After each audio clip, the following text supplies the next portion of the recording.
morning, everyone. Welcome to Coffee and Football, presented by Vaughn Lane. I'm your host, Blake Monroe, where I'm joined daily by Bobby Burton and Jerry Hamilton. Be sure to tell us where you're checking in from this morning and what you're drinking. Get those questions in. We're going to have Brandon Drum from OU Insider join us here in about 20-25 minutes. We'll be talking to him about the Sooners a little bit.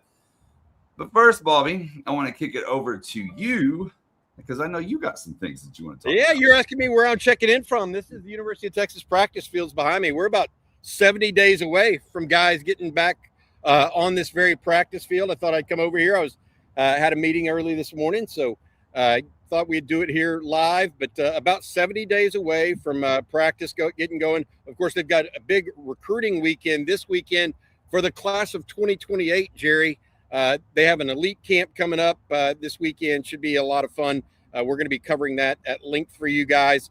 But look, long and short of it for us right now is there's a lot of moving parts going on in college football, whether that's Brennan Sorsby and the lawsuit over at Texas Tech or the college football playoff discussion out of the Big Ten and whether they want to go to 12 or 24. And then there's also the SEC meetings coming up on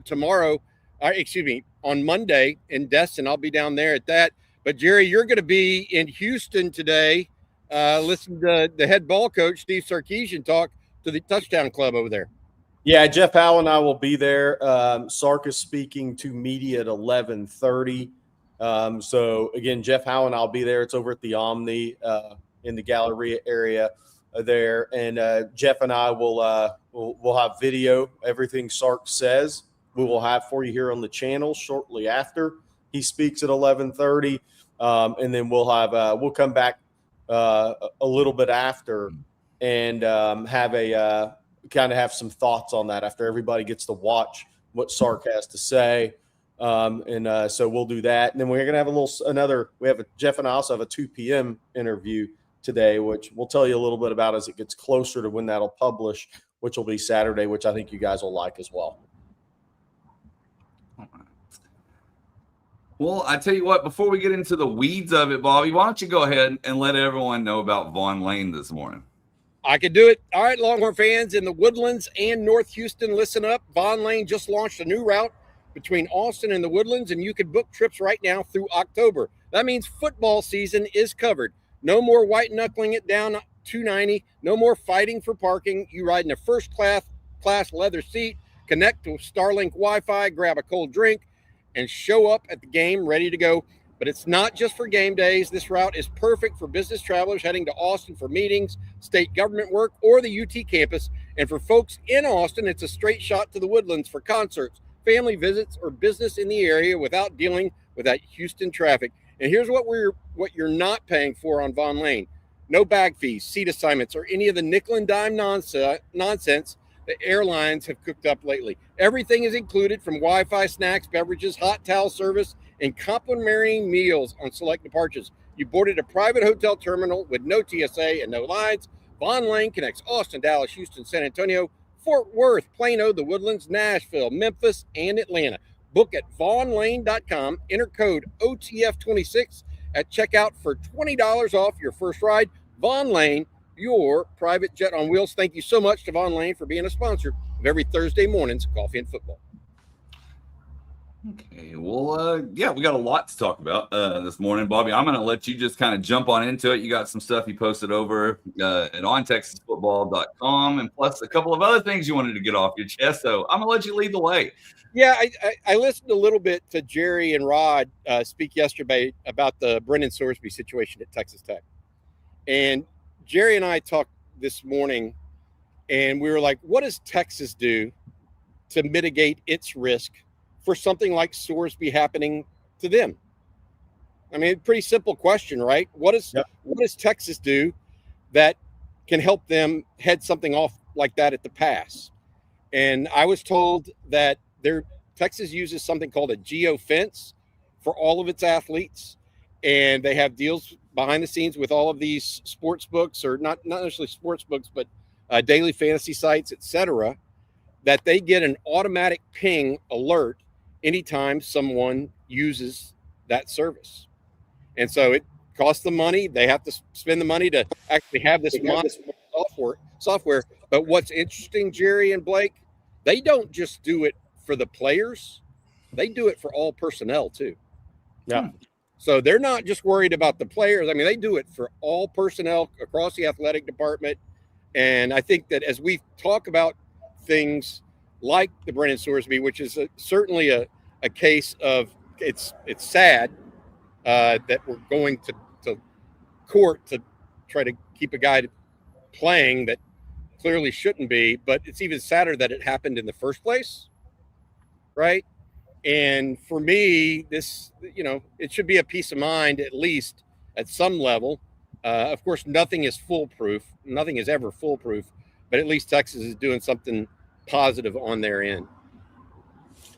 No, absolutely. And look, because it always comes out about a player, right? But I can only imagine the temptation of somebody in a organization, and I'm not talking about a coach. I mean, think about how many people are in these college football, college sports program organizations now. That there's temptation there when you know everything going on, and that's why I think it's very smart for Texas to do this, because it goes beyond players. And I'm not sitting here saying anybody would do anything, but I'm also not going to be an idiot about it, Bobby. If you have all the information, there's always going to be a temptation there, So it's like, I think that's very smart that Texas is ahead. They're out in front of all this, and I know. And again, I'm not sure every university could afford to do this, but I think they're going to have to factor it into their budget moving forward to do something like Texas. And I'm sure there's other schools that are doing very similar to Texas that are at the top of the food chain in college athletics. But it's going to be costly for some of these programs, but I think they're all going to have to follow suit. But I think it's great that CDC, University of Texas, have this in place. And I think the other thing is, I don't know if this was talked about, Bobby, do the players and everybody know it's in place? Oh, yeah. They've had to talk to said, look, we have this in place, guys. Not just the play. And again, everybody, the whole organization. It's the staff. They know it's taboo, and are reminded of that multiple times. So I think that's part of it. I will say, as it relates to the Sorsby case, and then I want to move on and talk a little bit about what the Big Ten is saying right now up at their annual spring meetings. One more thing about Sorsby: the Texas Tech judge that is a Texas Tech law school and undergrad did recuse himself from the case yesterday. They have a new judge in that case. We'll see what the outcome is there. The next thing I want to talk about, if y'all don't mind, opening the Big Ten, Tony Petitti, the Big Ten athletic director, so to speak, or commissioner, I guess is the best way to put it, is still lobbying for 24 teams over 12 or 16. And Petitti is saying he doesn't even want to entertain 14 or 16, and he's fine leaving it as is until they get to 24. Well, Blake, if you don't mind, Blake created a graphic for everybody here that I want folks to get a chance to look at. If Petitti is saying he's fine just keeping it the way it is and just waiting it out to make it 24, that means we're waiting till 2031 to change from 12 to either 14 or 16 or even to 24, because I don't think you're going to be able to move or budge the SEC off of up to 16 right now. Now, that doesn't mean that's necessarily Texas's penchant or what Texas wants, but the SEC is pretty firm on keeping it 16 or below at this point. And I would add this piece of information. Obviously, this is an ESPN versus Fox battle. Big Ten is in cahoots with Fox. The SEC is in cahoots with ESPN. Period. Full stop.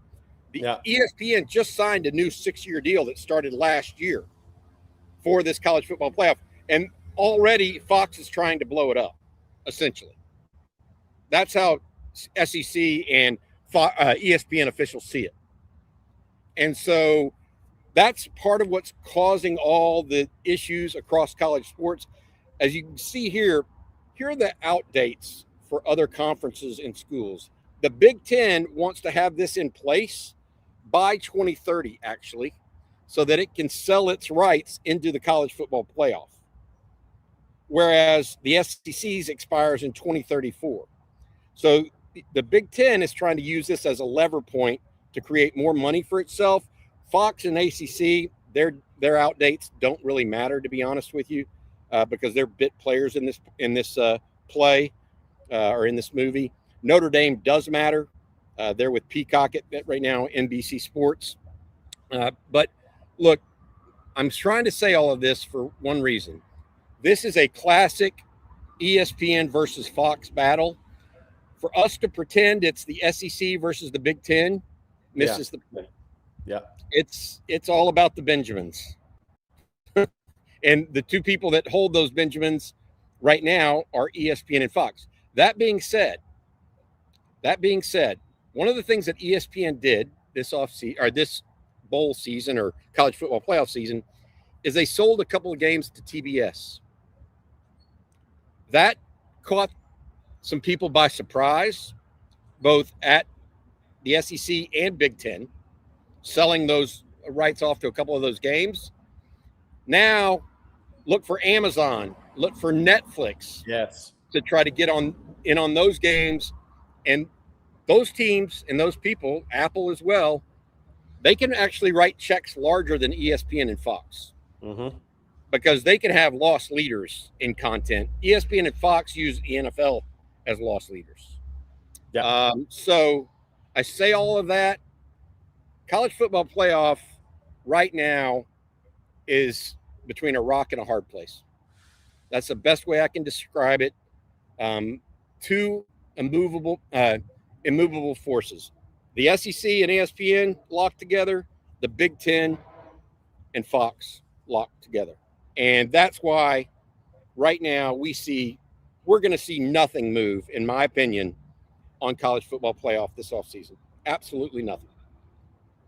Bobby, to your point, what you said, which I think is going to be very interesting, is Amazon just walked into the college sports world. They're televising 3 Duke basketball games this year. So if people that think they're not going to try to get a college football playoff game in the future, people are going nuts. Like they're coming. They just entered the space officially. And it's not going to stop with 3 Duke basketball games on Amazon. They will try to get a college football playoff game because, like you said, they have and they should. And they should, by the way. Here's the issue, though. So, Jerry, here's the issue. ESPN owns the rights to the college football playoffs exclusively. So they decide who they sell to. They're not going to sell to another streaming-only platform like Amazon. They chose TBS. Yeah. And kept their own streaming rights at the same time. So ESPN is not going to make that deal with Amazon, most likely, because ESPN has its own streaming service. And I feel like even though Amazon wants in, I think Netflix wants in. Netflix has started this podcast series. Apple, they all want in, and they all are flush with cash because they're printing money at those 3 places right now.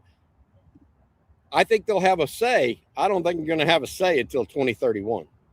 That's my point right now. It doesn't look like there's a clear path to 16, 14, and certainly not to 24. Not if ESPN has to give up what it just negotiated a year ago for. They literally last year was the first of a 6-year deal, Jerry. Yeah. Okay. So they're not going to just roll over and say, yeah, come take it. It's not how ESPN plays. It's not how the SEC plays either, by the way.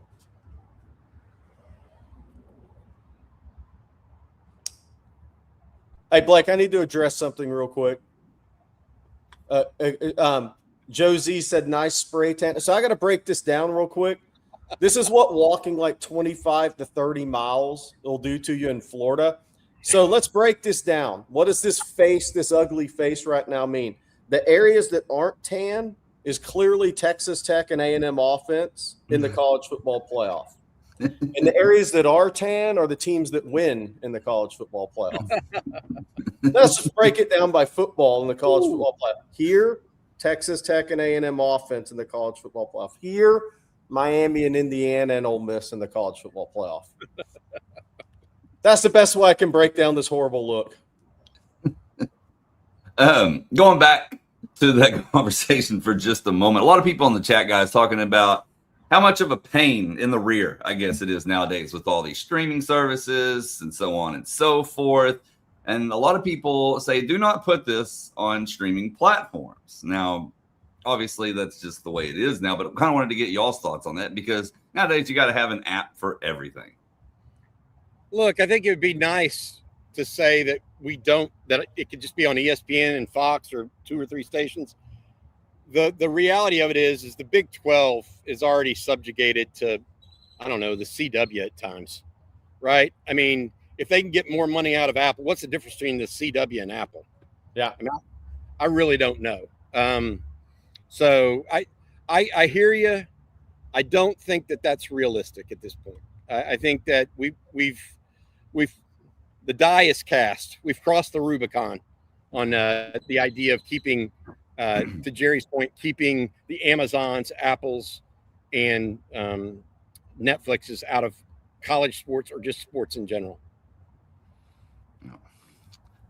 All right. Well, we have a super chat that we need to jump over to for a moment. I'm excited about it. This one from Juan Garza. We've had a lot of people ask about this as well. Besides Juan, what do you all think of Ed O back at LSU? Of course, that came out yesterday. They're going to hire him for a couple of different roles, but basically an assistant to Lane Kiffin, guys. I love it. I'll be honest. I love it. I need entertainment, and Ed O is entertaining. Now, he is a mother on the recruiting trail. Don't twist it. He is a presence in recruiting, especially D-line recruiting. So he will make a difference for them. I love it for the entertainment value, honestly. I mean, I think guys like Ed O are good for college football. So putting him and Lane together, I think it's going to be fun. Now, it won't be fun on the recruiting trail because Ed O can go, Bobby. I mean, he's been one of the best D-line recruiters in the country for the last 20. Him and Larry Johnson, probably for the last 25 years. If you put D-line recruiters at the top, those would probably be the 2 guys. So he's a problem, but it's going to be great entertainment. Oh, I think that's the bigger piece. I watched a segment from Steve Spurrier the other day, and he was teasing Dabo Sweeney. Yes, at a thing. At the Hall of Fame induction of Dabo. Yeah, exactly. And he was still getting that goat, man. He was still going at him. And college football misses those people. Yeah. We need those. We need those kind of guys. So whether it was Mike Leach or Steve Spurrier, Lane Kiffin is a different kind of way, though. I mean, he's just more out there right now. I mean, he was the video I saw of Lane Kiffin yesterday that cracked me up. He was talking about the SEC coaches group chat and removing somebody that got fired, and how they go about once a guy gets fired, like Billy Napier, how they go about removing his name from the group chat. No coach wants to be the guy that removes the other guy from the group chat, right? So they just create a new group chat. Is what he said. He said if the coach doesn't remove himself, we just make a new group chat. Yeah. So we need, but to your point, Ed O's good. I think in some ways is good for college football. I think that it'll be fun for us to watch all of this transpire. Texas and how they will combat him. I don't know that they're going to fight over too many guys along the defensive front this year in recruiting. In future years might be a different story.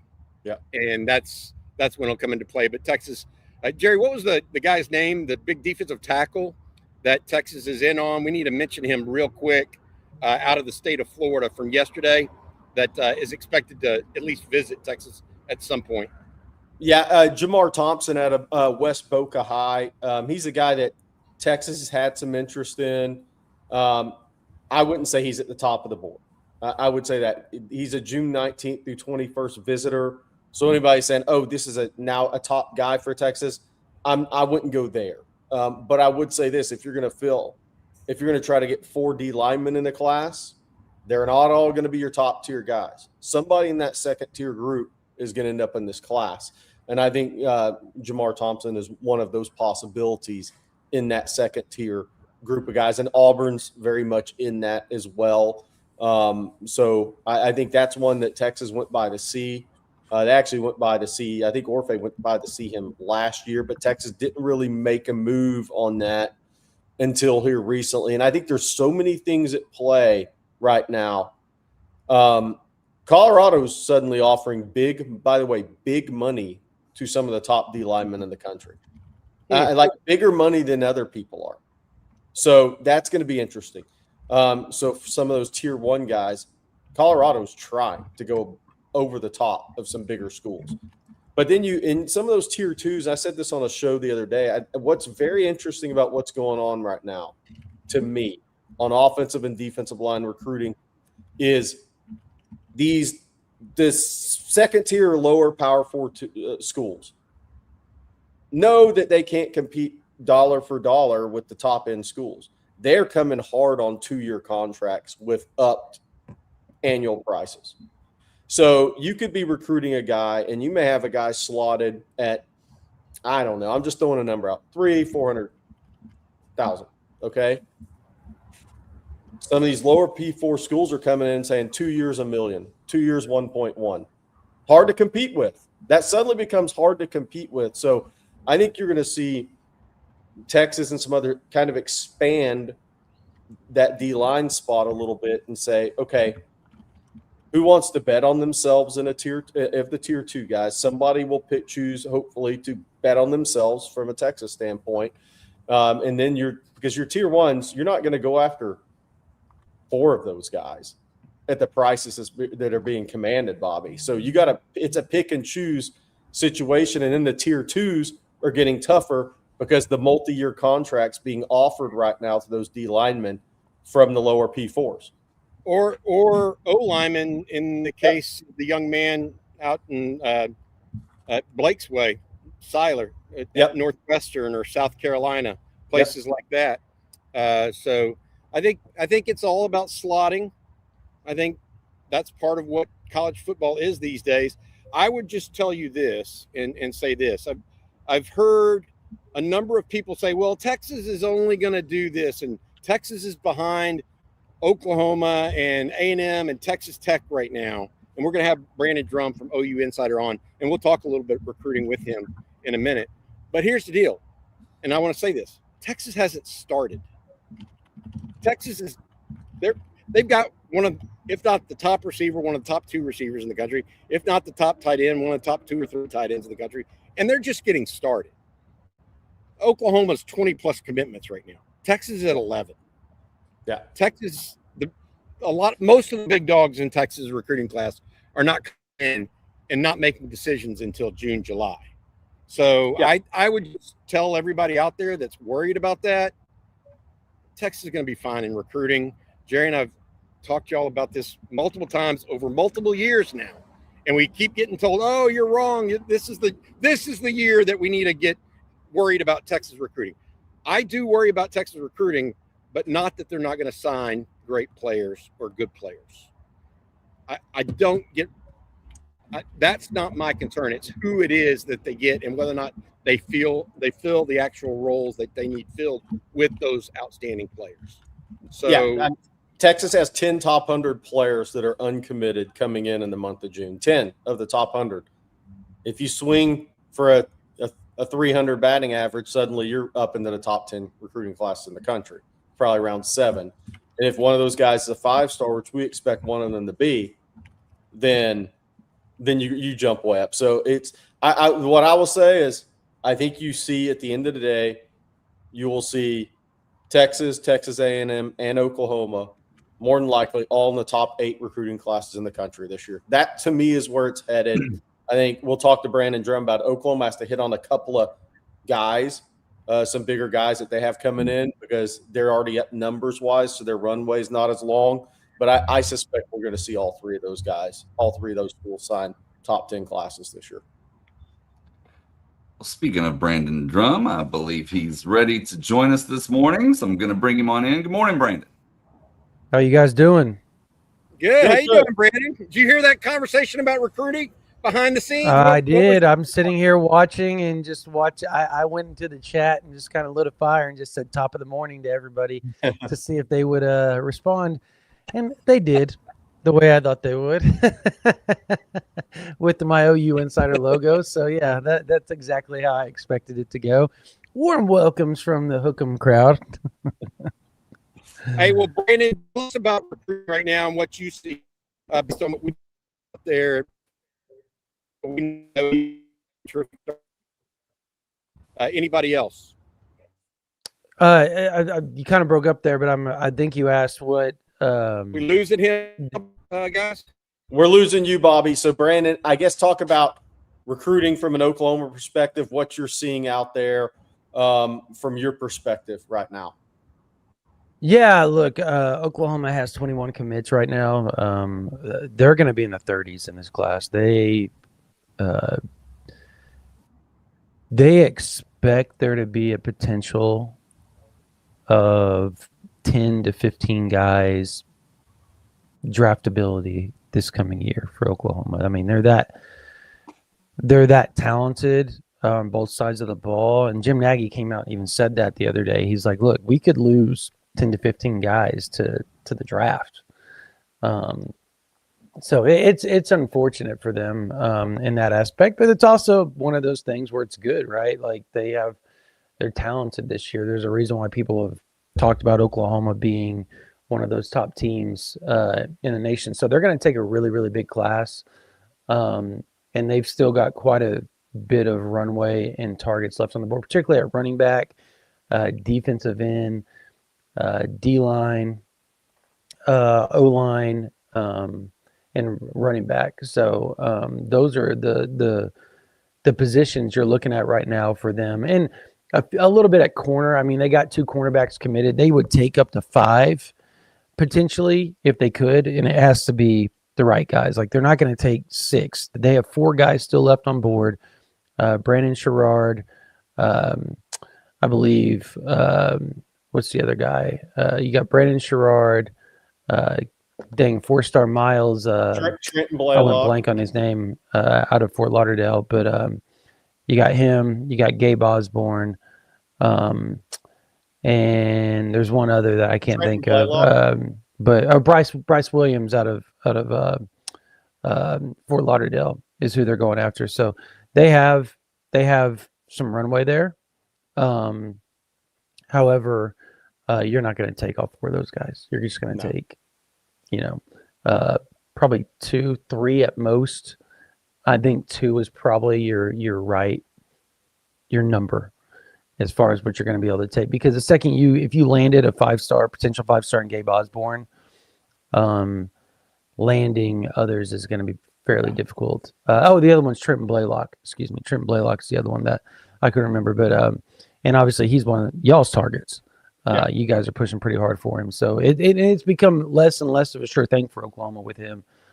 Even though Oklahoma still feels fairly decent about it, it's still very unsure with Texas and Vanderbilt making a strong push right now for Trenton Blaylock. Hey, Brandon, you obviously know all recruiting. I think you're muted, Jerry. Oh, I'm not. It's interesting. He must not be on Google Chrome. So Blake, ask Brandon for me.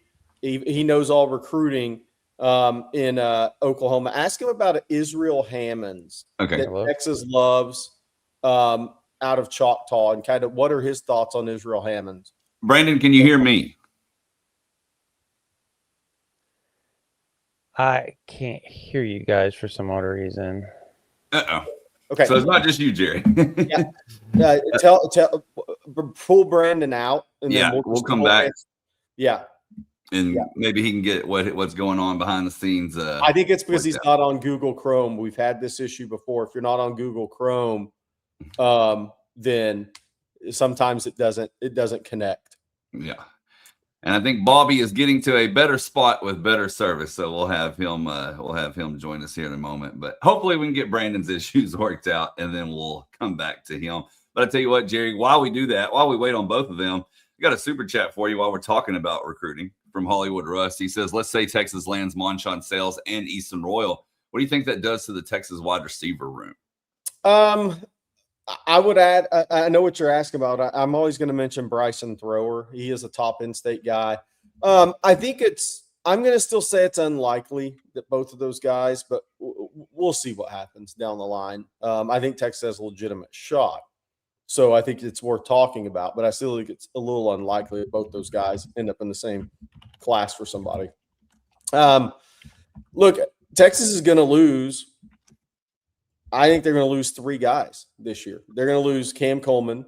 They're going to lose Ryan Wingo and Emmett Mosley potentially as well. So it's like that's part of why they're in it for these guys is that it's pretty easy to recruit to this class for at the top wide receiver spots because you know what? Kids know Cam Coleman's being projected in the top 10, top 15 of the NFL draft. Ryan Wingo is likely to go. Even if you only lost those 2, guys are looking at that as great opportunity. No matter how realistic it is you come in and start or not, on the surface, on paper, it's an amazing opportunity.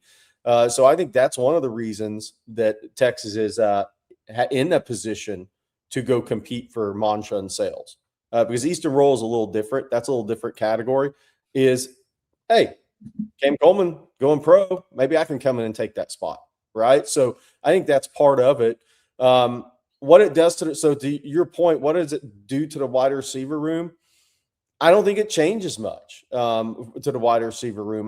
When you look at it, Jermaine Bishop's going to be a slot long term, and he's going to be a multi-year starter at Texas. He'll be a 3-year player and off to the NFL if he stays healthy, no question about it. So he's a guy that's going to take up a lot of snaps in the future at the slot.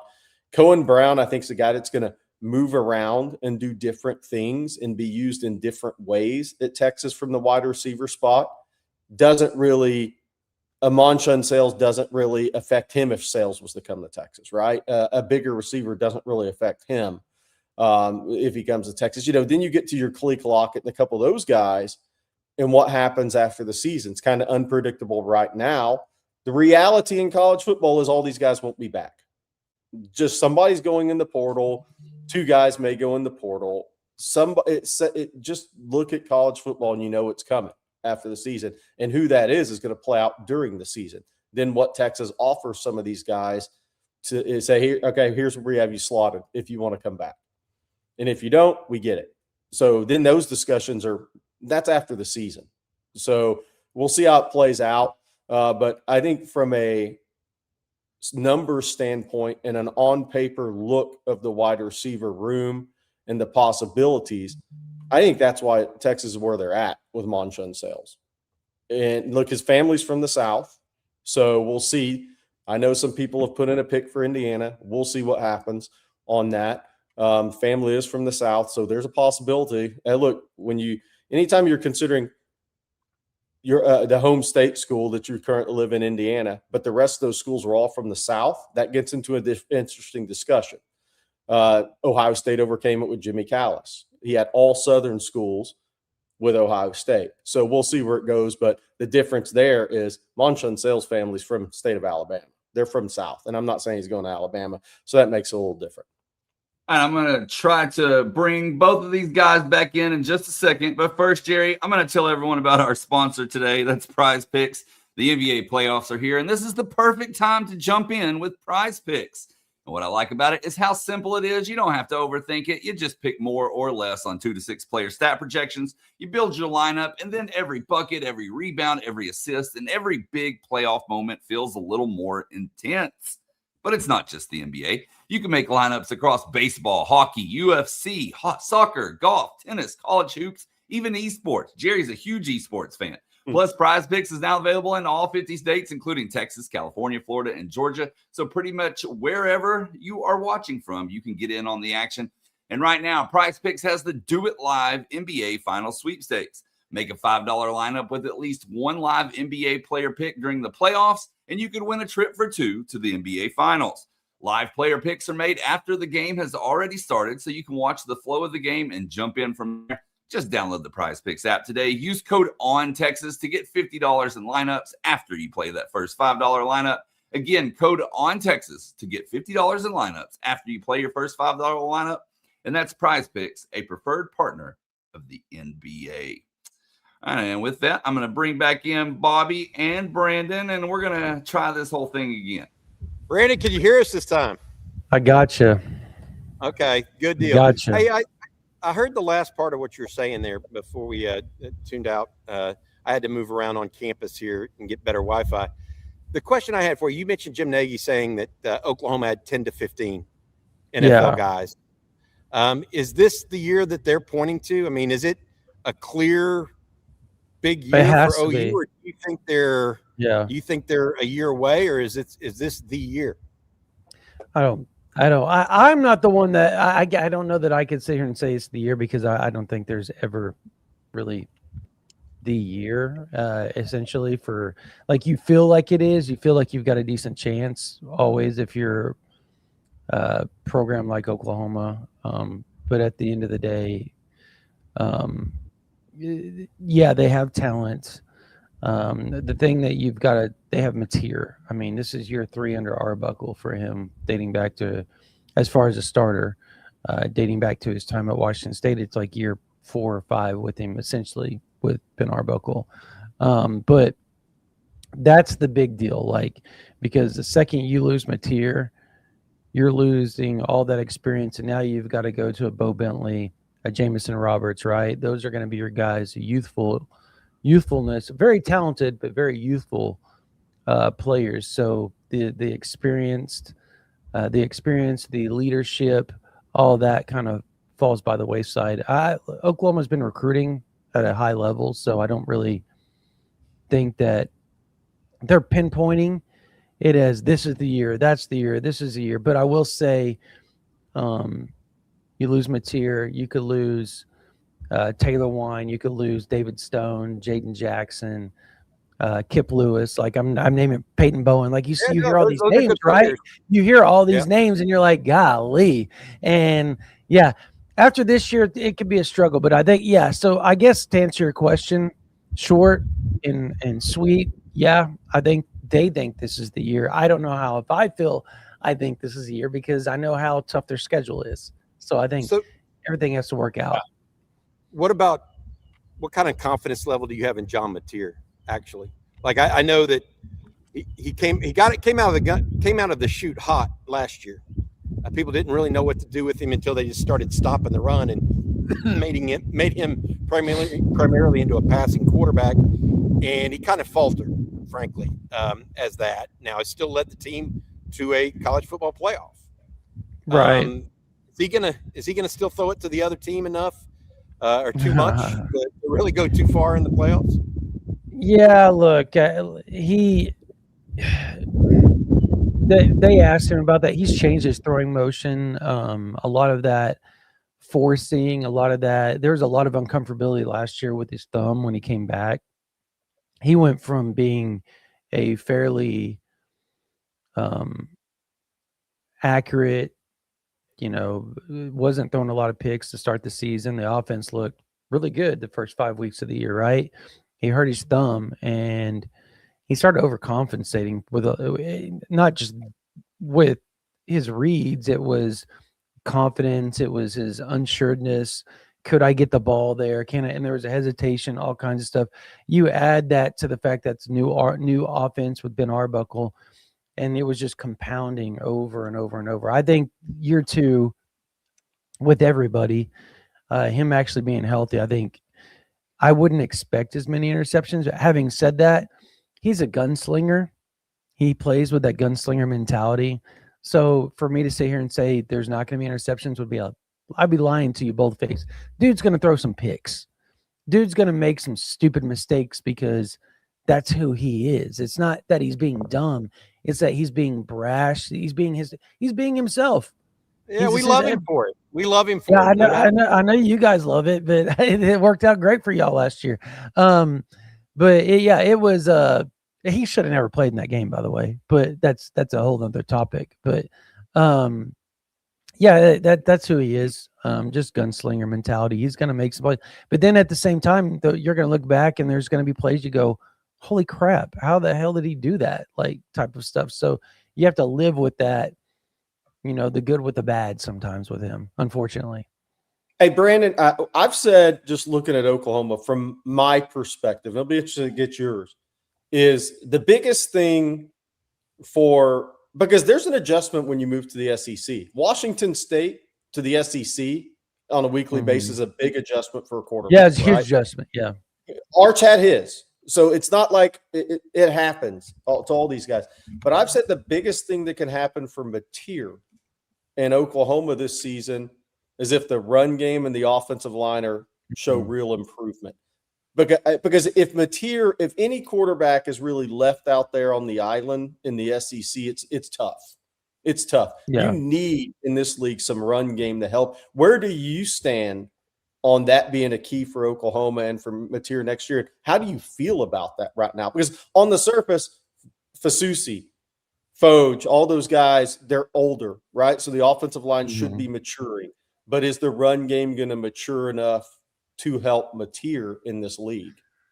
Yeah, I think the offensive line is going to be really good this year, actually. They return, this more than anybody. They got essentially, 3 5-stars on the offensive line right now. And that's kind of their calling card. They added a Marion Harris from Arkansas, 2-year SEC starter. They got Jake Michaela back at center. So they got a ton of experience now, a ton of talent, NFL talent on the offensive line across the board. First time Beatonbo's had that in a while. Texas's defensive line's been kicking that butt the last few years. So we'll see where it goes from there. But yeah, the offensive line is key. They returned Xavier Robinson. Obviously, Torrey Blaylock's back. They added Colorado State running back Lloyd Avant. Obviously, they got Jonathan Hatton and another freshman in Zevon Walker, both of them 4-stars. Obviously, Jonathan Hatton being a top 100 guy. Yeah, the running game should be better. It can't be worse. It was a pile of crap last year. Just keeping it honest, it sucked. So it can't be any worse than it was, and I think it will be, just because it can't go anywhere but up. Honestly, I want to say this. One thing that I think will help OU in the running game is I think they have tight ends this year that are actually going to be able to block.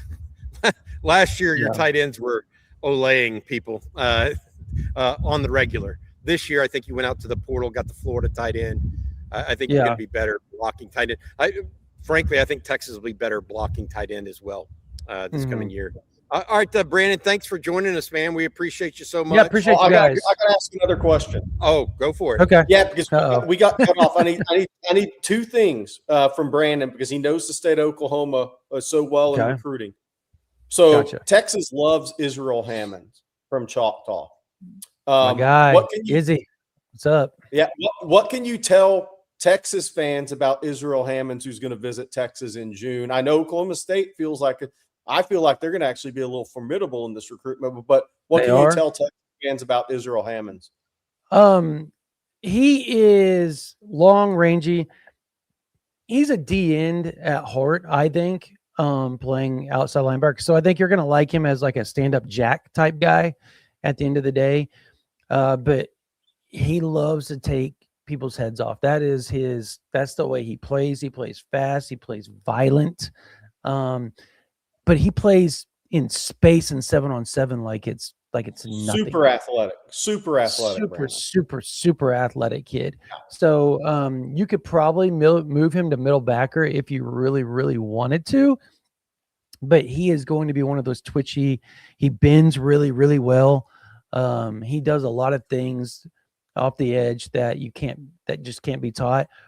I've asked people around Norman over and over and over and over and over to just offer the dude, but they see him as a defensive end, whereas he's built a little bit like a backer.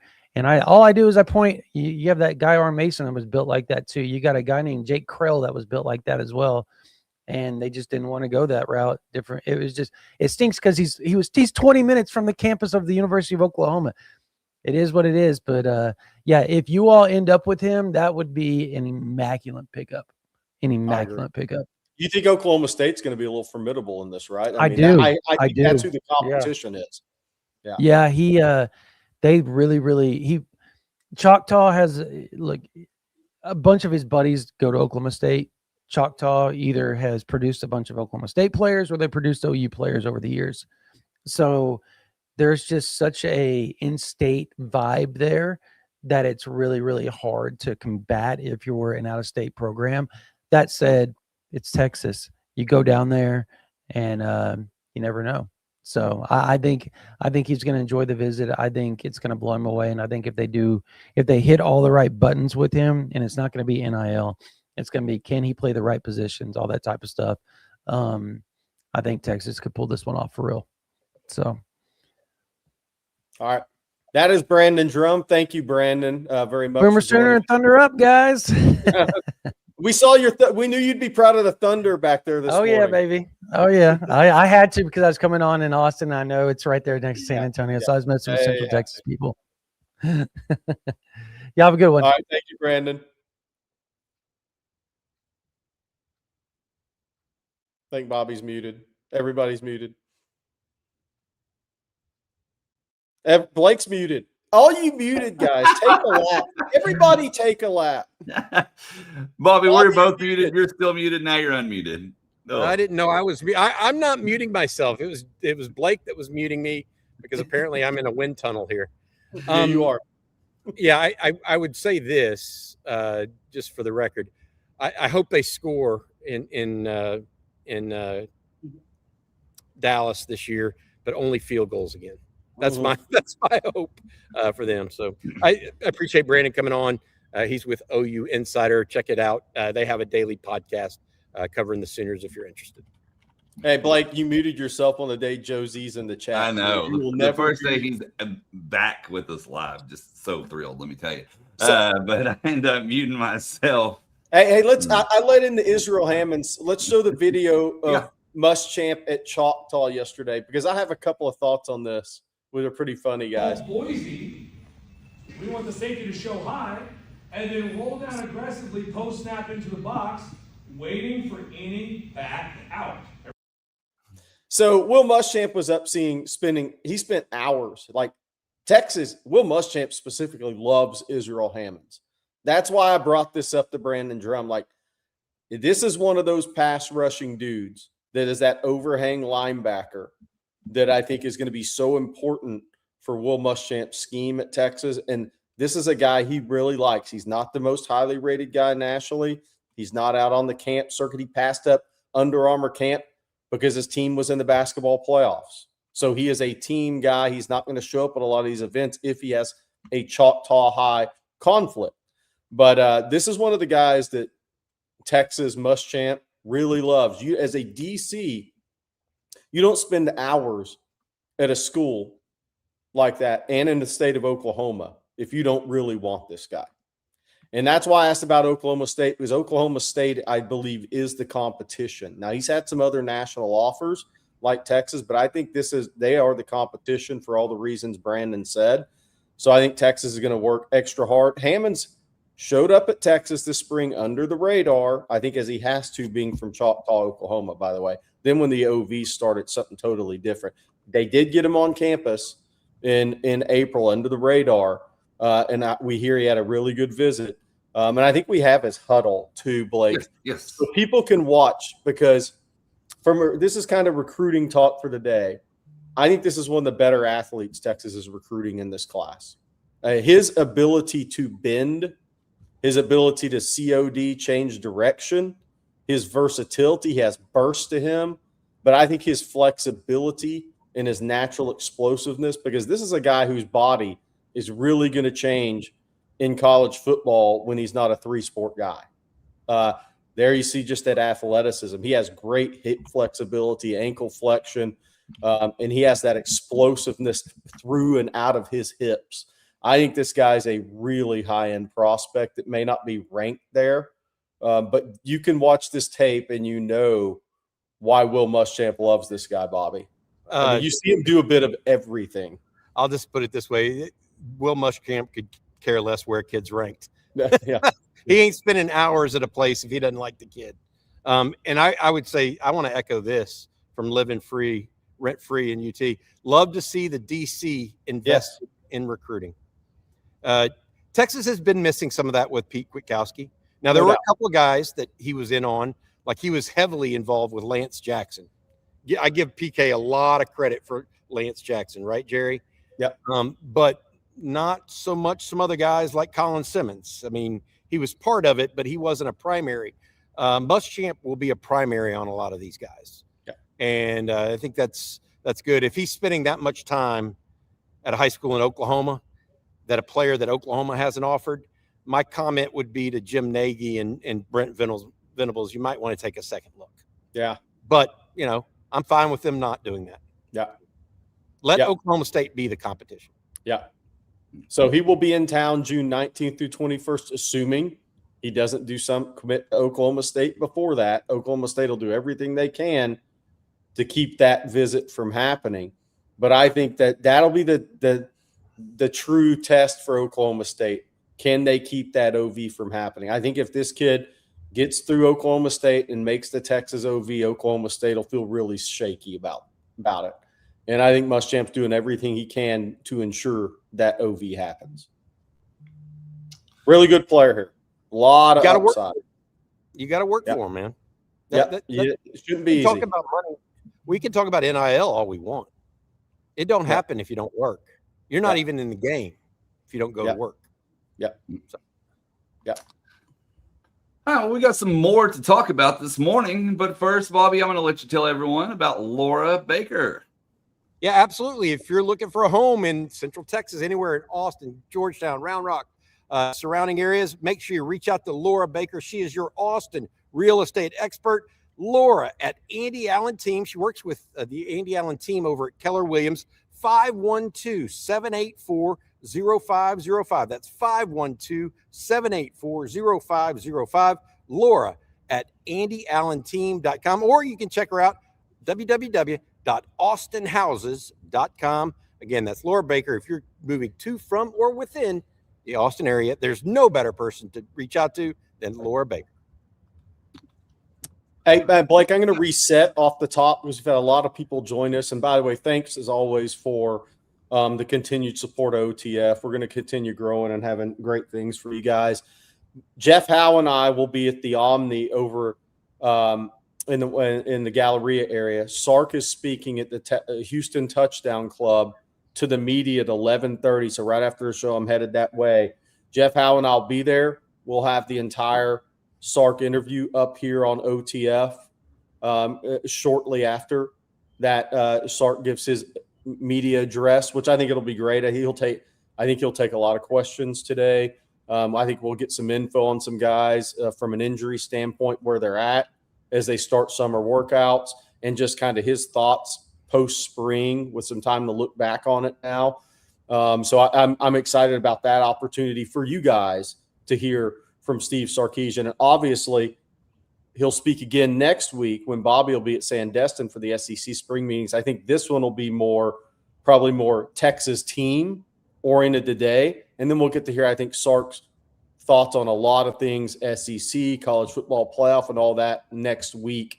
So the next 2 weeks here, I think you're going to get pretty much all of Sark's thoughts on his team post-spring, and then the SEC, college football playoff, and everything moving forward. There's flash flood washers all over the place out there today, but Jeff and I are looking forward to it, and we'll be there at 11:30. If y'all have in the chat, suggest a couple of questions. If y'all have something y'all want to know about this team, and we'll see if we can get those answered today from Jeff or myself. Well, I need to get some questions answered from you because we have a couple of super chats here for you. Big Poke with a pair of them. So I'm going to combine these together, Jerry. Any news about John Meredith and any elite safeties that Texas is pushing for? Yeah, so I think on John Meredith and Hank South, Jordan Scruggs, myself, all of us, we've heard nothing different on John Meredith. We think Texas is in a really good spot. A&M has the OV next weekend, the last weekend of May. Then Texas is June 5th through 7th. I personally think he'll be done with the OV process unless something really changes at that point, because the 12th through 14th, there is no OV. That's the OTE 7-on-7 Nationals. Ohio State is technically still in the books, the 19th through 21st. I'm not sure that trip happens, though.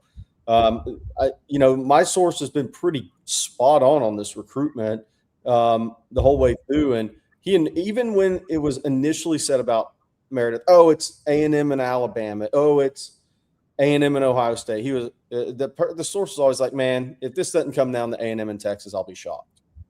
And I think for a while there, Alabama was over A&M, but it's funny how it kind of comes all the way back to what that source said at the beginning. This is coming down to Texas and Texas A&M. And the source also said people are underestimating Texas in this recruitment. And look at where it's at right now. Texas, I think, is a pretty big leader, but you still got to go close the deal. So I think Texas fans should feel good about where this recruitment is, but nothing is done. I'm always hesitant in the NIL day and age. I mean, that is you got to wait until you truly cross the finish line. But I guarantee you this: you'd rather be Texas than A&M in this one right now. So that's the one thing I'll say about John Meredith recruitment right now. Safety. Any other safety? Junior To'opo out of Thompson High in Alabaster, Alabama. That's one Texas will battle on. That's a big battle. That's Alabama. He's very close. Junior's very close, and his family are close to the Tagovailoas. So Alabama's going to be in that. I think that the Tagovailoa is his agent. Actually. Kind of his pseudo mentor agent. Yeah. Yep. So Alabama probably feels confident about that. He'll visit Oregon. So look, I mean, who knows which direction he'll go, but Texas will battle on that one in terms of an out-of-state safety. A couple of the other guys they really liked did not come to fruition, and it's not from lack of effort. I mean, Texas loved the safety at Broken Arrow. He went to Oregon. I think Oregon went very big on him. They love Jannard Albright, the kid I went to see a few weeks ago out in the Savannah area. He decided he was going to stay closer to home. I mean, and look, those work out for Texas too with John Meredith. So I think Jannard Albright, they loved him, but I think he decided it's going to be South Carolina or Georgia for me. I'm just not going that far from home. So I think Junior Topo right now is the national guy in the picture. But I would say this: Texas will hang around with some of those other guys that went other places that they really liked during the season. And it won't shock me if, just looking at the past classes, King Hall was a big one. He ends up flipping to Miami. When he committed to Oregon at Dothan, I went to see him. I was like, I'm not sure I see this guy signing with Oregon. His mom hates to fly.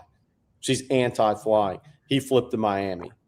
So we'll see if that recruitment continues. He's already got 2 commitments, and we're in late May. So Texas will stay on some of those guys, and we'll see what happens. Mello's 7969 chimes in. Our Ohio State fan we like. He's predicting Fokoto to Ohio State. I think it's Ohio State or Texas right now. Oregon's going to make their play. Notre Dame is making their play, but I think it's Ohio State or Texas. We got some more recruiting questions here.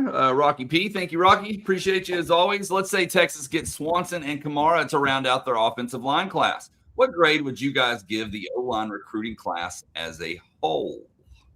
Well, they're not going to round out with those 2. They would punctuate it. Those are 2 elite prospects. I would also tell you they're going to go at least 5 in this class on the offensive line. And right now they're only at 2. So, but that being said, I think those are 2 really good tackle prospects for Texas. And I think they would be tickled pink if they ended up with both of them. And they want both of them badly. Yeah. Oh, and I want to add for Mello in the chat, I think Kasey Curry is Texas Ohio State as well. Both the linemen at Sierra Canyon. And we got one more Rocky P super chat here. Thank you, Rocky. Seeing Muschamp out there, does it hurt Texas that we don't have a true offensive coordinator that can be out there recruiting all the time since Sark is limited?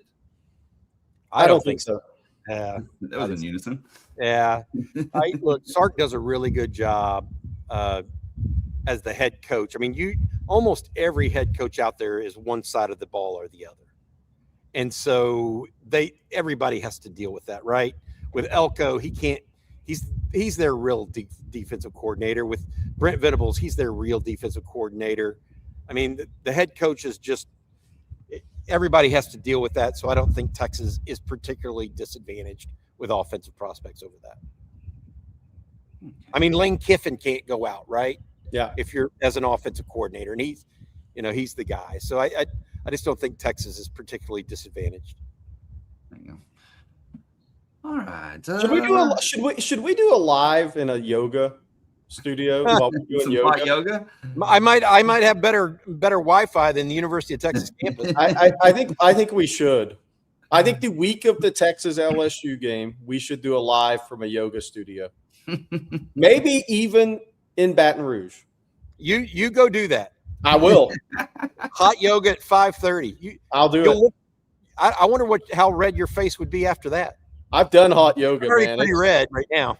Somebody talked me into a 90-minute hot yoga when I lived in Florida, and that was one of the worst experiences of my life. 90 minutes. Think about 90 minutes of hot yoga. That was a rough experience. All right, we're going to take a couple of more questions here. But first, Bobby, if you can tell everyone about our sponsor today, Vaughn Lane, one more time, I'd appreciate it. Absolutely. If you're in the Woodlands or North Houston and you've ever driven to Austin or for work, a meeting at the Capitol, or a weekend on campus, you know the drill. 3+ hours on 290 construction zones all over the place, and you show up drained before your day even starts. Vaughn Lane just launched a new route between Austin and the Woodlands that changes all of that. You sit back in a first-class leather seat, connect to Starlink Wi-Fi, and arrive ready to go. And Longhorn football fans, you can book game day trips right now through October, so get on it. For Austin folks, the Woodlands route opens up easy access to concert, family visits, and business in the area, all without battling Houston traffic. And unlike the airlines, Vaughn Lane doesn't charge you extra for seat assignments, your luggage, Wi-Fi that barely works, if it does. I dealt with that some this past week. You get 22 oversized leather seats, Starlink internet that's actually fast, complimentary snacks, drinks, hot towel service, and meals on select departures. You walk into a hotel terminal, skip the TSA circus, and ride in comfort. That's it. No games. Vaughn Lane serves Austin, Dallas, Houston, San Antonio, Fort Worth, Plano, the Woodlands, Nashville, Memphis, and Atlanta. Head to VaughnLane.com, enter promo code OTF26 for $20 off your first ride. Vaughn Lane, your private jet on wheels. Once again, thank you to Vaughn Lane for sponsoring every Thursday morning's episode of Coffee and Football. By the way, to the Vaughn Lane owners, Georgia fans are begging for you to have a route in Athens. Even the former players, the NFL guy Nolan Smith picked up for going 135 over the weekend miles an hour. You go to Athens and your car your foot just stays on the accelerator. It's really weird. So Vaughn Lane definitely needs to sign some type of deal with Kirby and Georgia to get that team around, even their former players when they come back to town. 135 and a 70 stuck in Boulder, brother. That was it. Man, what are they thinking?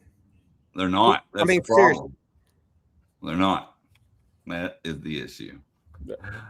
Josie Blake, you're starting the countdown graphic next week, right? So yeah, for those that don't know, we are actually today 100 days away from college football, not Texas football, but 100 days away from week 0 opening. And we are 107 days away from the Longhorns. If you want to get technical, 106 days and 14 hours, guys, before Texas kicks off. But that poses my question to y'all. This morning, ESPN came out with the major storylines for this summer when it comes to college football as a whole. But I want to get more granular and look at Texas in this. What are y'all's major storylines for Texas as we are just over 100 days out from the start of the season? Right. Unlike Brandon Drum, who said he's never called it the year because Oklahoma should be in it every year. I like how he thinks that, but we all know it's not true. I mean, this is the year. So the storyline for Texas, in my opinion, is it truly the year? They have the personnel. Are they going to make good on that situation or not? We could talk about minor storylines, Arch Manning and the Heisman, or what's he going to look like after a year of starting? Is he really going to improve? Will Muschamps return to Austin? Is the defense going to be great? But I'm telling you, the storyline for me is 2026 the year, because I throw all that other stuff out. I think that's the bottom line. Jerry? Yeah, mine is. I think we have everybody has kind of different opinions on what the year is. My whole deal is just get in the playoffs. I mean, get in the playoffs because I think the schedule is no joke. We CJ and Rod and I did kind of a story on it yesterday, Bobby, while you were traveling. You know, the story was how many times does Texas have to bring their A game on this schedule next year? And I even added B plus game. How many games does Texas have to bring their B plus or A game? And last year we had it down that Texas had brought their A game 1.5 times, essentially last year. 1.5 times. No. I mean, yeah, Bobby, an A game is offense, defense, and special teams. They only did it 1.5 times. Second half of the A&M game, offense struggled first half. Second half of the A&M game, in the Michigan game, when a lot of top guys didn't play in that game. But we came at, I mean, they didn't really have their A game. But this schedule is going to require your A game at least 4 times. I think at least 4 times, in your B plus game, probably 3 times. So we had the A game, by the way. You have to bring your A game against Ohio State or you lose, unless they bring their C game, right? Which Texas brought a C plus, B minus game to Ohio State last year and lost a close game. You don't think Texas didn't bring its A game to OU? No, they didn't score. They didn't score. Bobby, they didn't score. That was their best, but that was their best they could do, Jerry.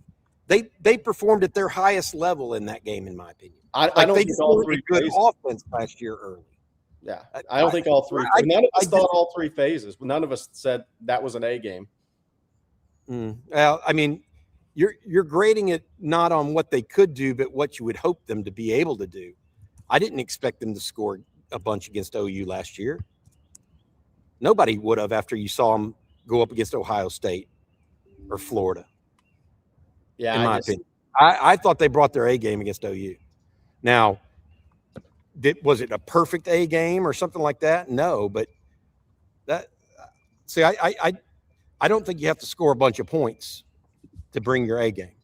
So that's my opinion. Yeah, not bad numbers. Offensive stats from Texas OU last year. Yeah. That's why I bring this up. Yeah. For reference for everybody. I don't know. we're not going to agree on that one. That was not. Yeah, that's fine. Yeah, we don't have to. We don't always have to. Yeah. Here's my point. I would grade them, and this is what I'm trying to tell y'all. I would grade Texas a B or a B minus, or probably a B on offense in that game. I think I did. Yeah. But a B last year was Texas's A game against a good opponent. So they did bring their A game. They could have brought an F against that defensive front. Yes. Yes, Gary. What they were last year, they brought their A game on offense, in my opinion. Yeah. They ran the ball effectively. They didn't run the ball effectively most of the year. They threw the ball reasonably well, didn't get sacked a bunch.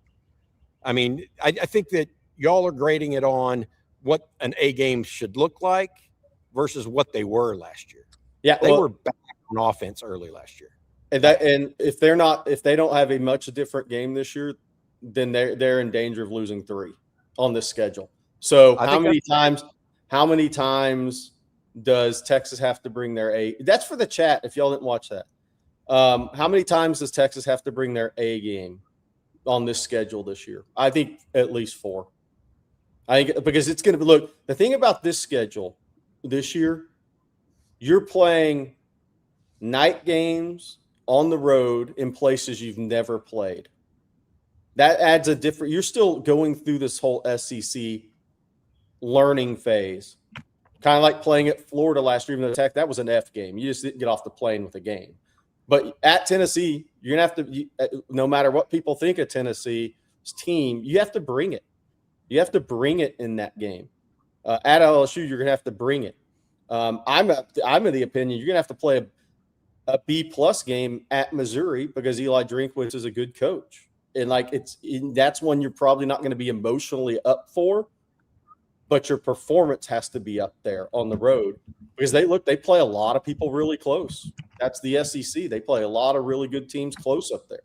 So I think this schedule this year, that's kind of my big thing going into this year is, especially coming off last year, how many times do you see that playoff worthy level performance on this schedule this year? Because I think you got to see it to get there.